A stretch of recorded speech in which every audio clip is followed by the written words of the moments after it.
Alani here on Reprezent Radio, and up next we're going to be speaking to a producer who I've been a fan of for a long time. I feel like there are many different points in his career which you may have discovered his music. He's a producer who's mastered absolutely everything from like lo-fi pop to electronic ambient to acoustic folk music. He does it all so well and with such a distinct style that when I found out he was releasing a new album next week called BIB10, I had to get this guy on the show to find out more about him, to find out more about the album. It's Alani on Reprezent Radio. I am very pleased to say that I'm joined by my special guest talking about his brand new album that comes out on Friday. It is Bibio. Whereabouts in the world are you? I'm in the Midlands, in the West Midlands. Well, South Staffordshire, actually. Yeah. Oh, wicked. Well, I'm from Sutton Coldfield originally. Oh, no way. Yeah. Right. And I remember a couple of years ago, like after I'd been listening to music for a good few years, and I always kind of like I got this sort of like sun-soaked, maybe LA kind of feel. Like I always thought you were on like the west coast of America, and then I was reading your bio and it says that you're from Wolverhampton. I was like, that is not what I associated with this kind of music at all. No, I think I tend to like a lot of my music tends to reflect fantasy rather than reality. I mean, there is some like I think with albums like Phantom Brickworks, there's like this. I've sort of been inspired by dereliction for a while since I was a kid, because that's what you find around the Black Country in Birmingham. There's a lot of derelict factories, and when I was a teenager we used to go and kind of explore them, and which was pretty frightening as well, because sometimes there'd be like people in them, you just think, oh my god, what are they doing here? But there's something fascinating about derelict factories and things, Yeah, it's really interesting to hear you say that, because my sort of teenage years, I remember like me and a mate, we'd grab like a camera and we'd go like sort of around Digbeth in the centre of Birmingham, and that was kind of before, it's very different now, but before then there was sort of like a lot of warehouses that you could kind of just stumble into and like take sort of grungy photos and stuff like that. So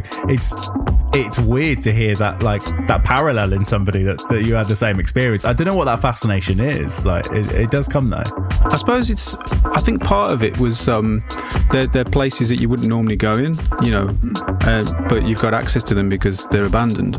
So like factories that you go in, you think, I have no idea what this was. I mean, I remember there was one factory we used to go to down the canal, and I think it was some kind of chemical factory or chemical warehouse, because there was strange sort of vats of things knocking about, and kind of spillages with like corroded floors and stuff. And yeah, it was sort of, you wouldn't normally go in a place like that, especially as a kid.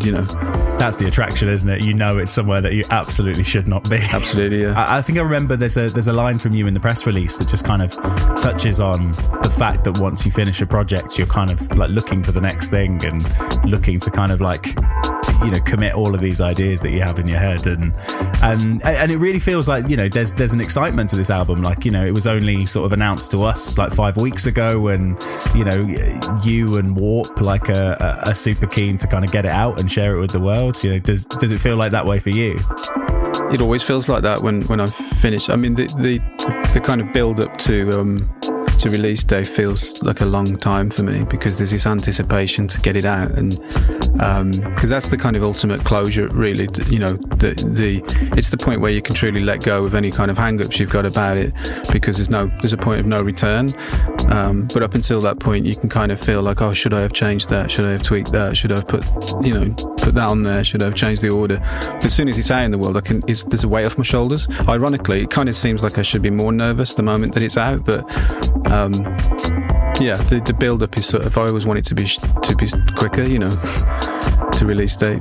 Yeah, because I suppose like this is music that you've lived with for a while as well, and the singles that have come out have been with us for a couple of weeks, but this, I'm guessing was like a couple of years, a couple of months in the making. Yeah, I mean the way that I work is I always have multiple projects going on at the same time, multiple tracks going on at the same time, and in some cases, especially now at this point in my career, I've got a fairly big release catalogue, but I've also got this huge unreleased catalogue of a lot of unfinished tracks, and I draw on them sometimes to and revitalise tracks that are kind of half forgotten about or whatever. So this as time goes by, I've got more unreleased material to kind of to bring back to life, if you like, demos and things. So there was some tracks, like Potion is one of those tracks where there was an older kind of demo version of it, a simpler. There was probably just guitar and vocals, and I think when I realised that it was had potential for this album, then I kind of worked on it. So in some senses, some of these tracks are years old. Yeah.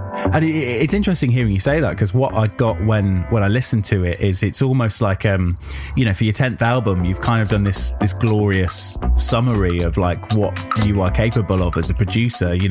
I think if anyone had kind of joined you around like hearing Lover's Carvings, there's definitely things that people will be familiar with, but there's some things that are like really surprising. The stuff in SOL I did not see coming, and it's just absolutely fantastic. Like this, this wicked sort of funk disco explosion that you've got going on there. So it's interesting to hear that it's something that maybe kind of accumulated over time. Yeah, it's sort of tracks like Soul have sort of brewed in me for a long time, because I've always wanted to make a track like that. And it's sort of my influences for music like that kind of come from, originally they come from listening to house music, particularly French house of like Roulet and Cri d'Amour label. I think originally I would have started out 20 years ago or whatever, wanting to make house music like Daft Punk, but then ended up kind of getting more influenced by the tracks they sampled. So that's kind of what soul is in a way. It's sort of like my sort of understanding of 70s disco, but kind of filtered through the lens of like house music as well. So it's sort of, I think that's where it kind of, I was trying to achieve more of a kind of traditional disco sound, but kind of updated more in terms of structure, and it's maybe it's a bit more stripped back than a lot of 70s disco productions that were quite quite elaborate, with string sections and stuff. This is a bit more rocking, I think, in a way.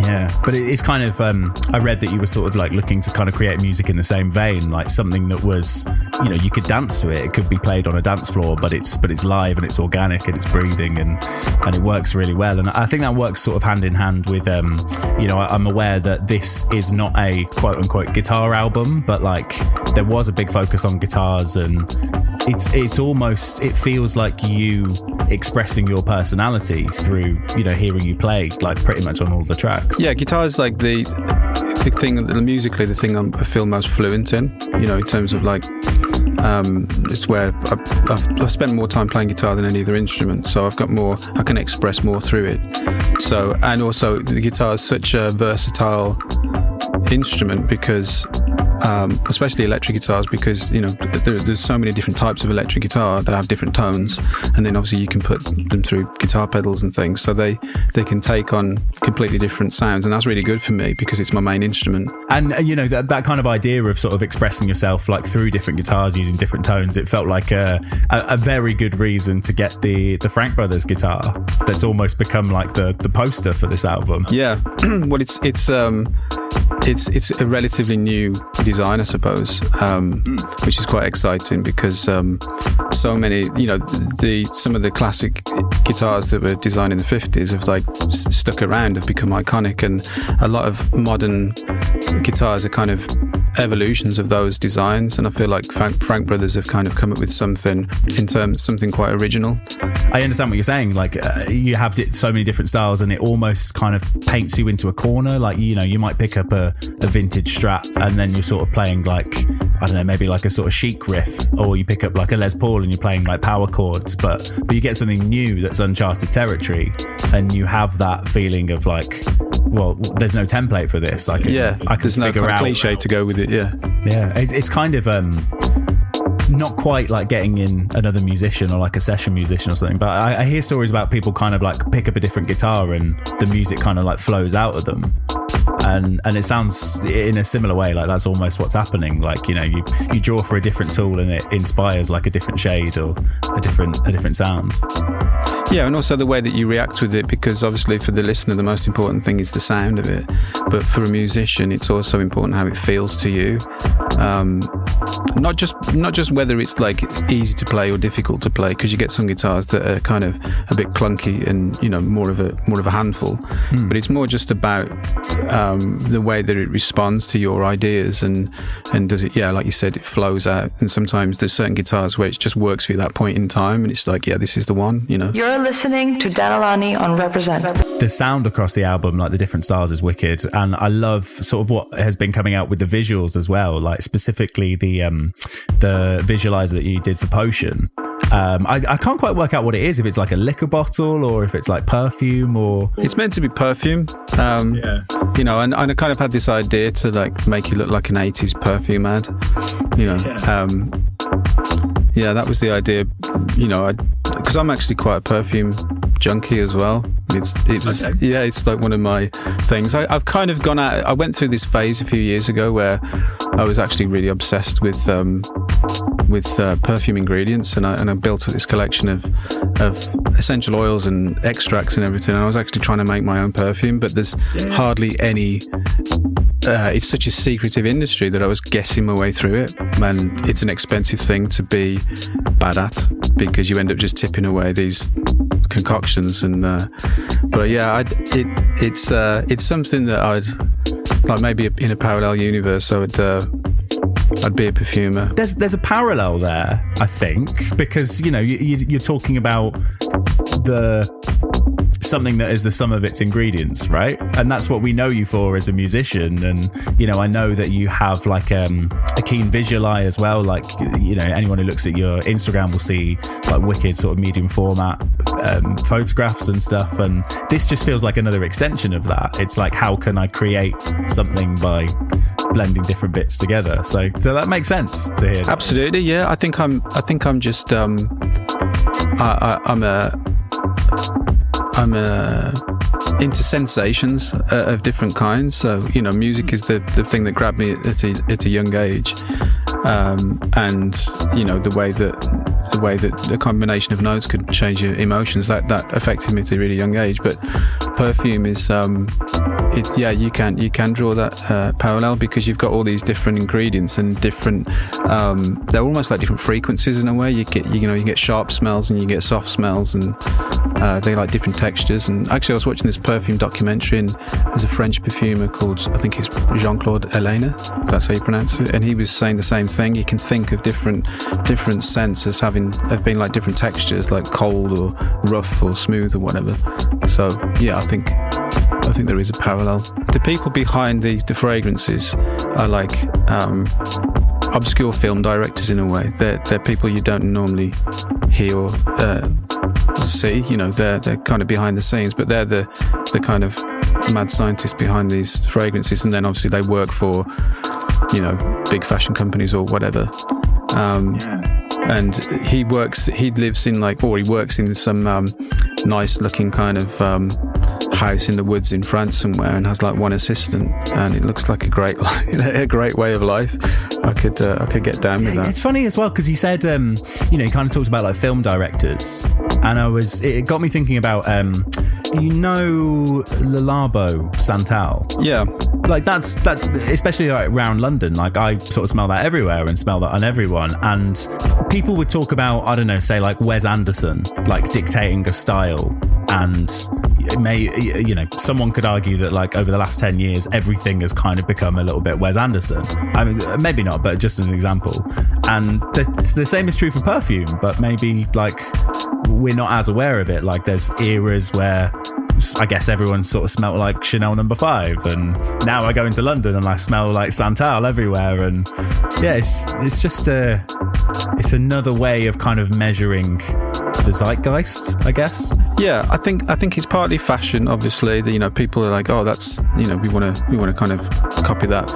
But I think it might also be that new kind of formulas are developed, new chemicals, new aroma chemicals are developed and become available, or become cheaper as well. Yeah, but that's really interesting, because now we're talking about technology, and now you can very much relate it back to cinema, to music as well. You know, like digital cameras came out, especially digital cinema cameras, and created like a whole look, with music. There's loads of examples, like auto-tune is probably the biggest one, like created a seismic change in the way pop sounded. And I didn't actually think that, like, especially with perfume, like the technology would be the driver between the changes in styles and fashion.